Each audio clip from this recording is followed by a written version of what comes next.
Wala miunda ang mga pulis sa pagpangita sa gituohang shabu sulod sa balay sa 19 anyos nga batan-on sa Purok Malipayon, Barangay Poblasyon, Magpet, Cotabato Province, alas 11 kagabi September 16, 2025.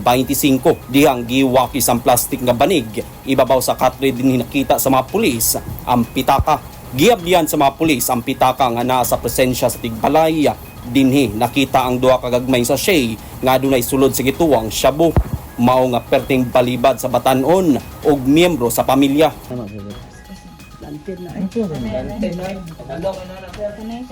Gipusasan ang batan-on o gibasahan sa pulis sa Miranda Doctrine. Angay ka nga makaibalo mga aduna kay katungod sa pagpakahilom. Gila sa mga pulis ang sospetsado nga si alias Hari.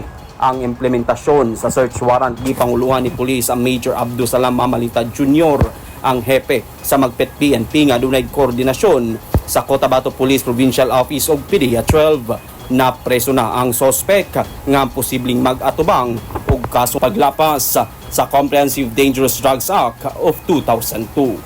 Marvin Revilla, Newsline Philippines, Cotabato Province. Stay safe.